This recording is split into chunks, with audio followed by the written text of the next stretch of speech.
এই লতাবিধক কেঁচুমৰীয়া থকাসকলে, ছুগাৰ থকাসকলে, বহুমূত্ৰ ৰোগীসকলে, পেচাব জ্বলা-পোৰা কৰাসকলৰ কি কৰিব লাগে জানো আহক। এই লতাবিধৰ নাম হ'ল টিকনি বগুৱা বা টিকনি বৰুৱা লতা। নমস্কাৰ বন্ধু বান্ধৱসকল, বিচিত্ৰ পৃথিৱীৰ অন্য এটা বনৌষধি ভিডিঅ'লৈ আপোনালোকক স্বাগতম জনাইছোঁ। আৰু আপোনালোকৰ পিনে এই লতাবিধক কি নামেৰে জানে বা কি নামেৰে কয় সেয়া অনুগ্ৰহ কৰি কমেণ্টত জনাই দিবচোন। লগতে যদিহে ইয়াৰ কিবা গুণৰ বিষয়ে জানে সেয়াও কমেণ্টত জনাই দিয়ে যেন। সকলোলৈকে এটা অনুৰোধ থাকিল যে যিকোনো বনৌষধি শিকাৰ আগতে আপোনালোকে কথাখিনি ধ্যান দি শুনিব, যাতে সকলো কথা ভালকৈ বুজি পায়। যিহেতু নহ'লে পাছত হয়তো ছাইড এফেক্ট বা অন্য কিবা হোৱাৰ সম্ভাৱনা থাকে।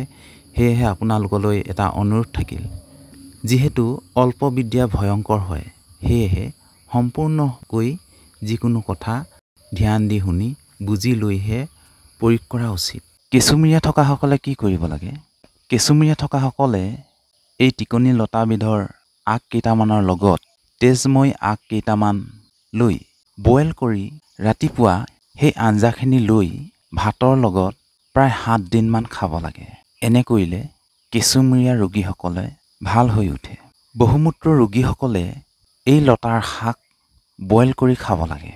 পেচাব জ্বলা-পোৰা কৰাসকলে এই টিকনি লতাৰ আগ কেইটামান লৈ থেতেলিয়াই লৈ আধা গিলাচ ৰস উলিয়াই তাল মিৰ্চি দুটুকুৰামান পিচি তাক ঘুলি লৈ বা মিহলি কৰি দিনে 2 বাৰকৈ 3 দিনমান খাব লাগে।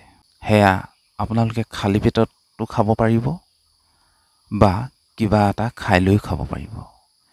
এনে কৰিলে প্ৰস্ৰাৱ জ্বলা-পোৰা কৰা ভাল হৈ যায়। এই টিকনি লতাৰ শাক কেঞ্চাৰৰ ৰোগৰ প্ৰতিষেধক হিচাপেও কাম কৰে। ছুগাৰ থকা পেচেণ্টসকলে এই লতাৰ শাক বইল কৰি খোৱা উচিত। বন্ধুসকল, ইয়াক বহুতেই টিকনি বৰুৱা বুলি কয় আৰু কিছুমানে টিকনি বগুৱা বুলি কয়।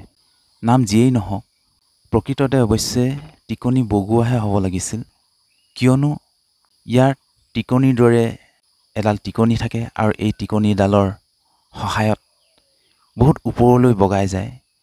সেয়েহে ইয়াৰ নাম টিকনি বগুৱা হ'ব লাগিছিল। যিহেতু বহু ওপৰলৈকে এই লতাবিধ বগাই যায়। আপোনালোকে বাৰু এই টিকনি বগুৱা লতাৰ ৰস বা আঞ্জা খাই ভাল পায়নে?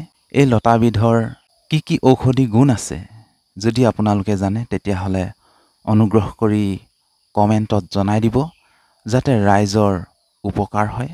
বন্ধুসকল, আজিলৈ ইমানেই। যদিহে এই ভিডিঅ'টো ভাল লাগিল তেতিয়াহ'লে শ্বেয়াৰ কৰি দিয়ে যেন। ধন্যবাদ।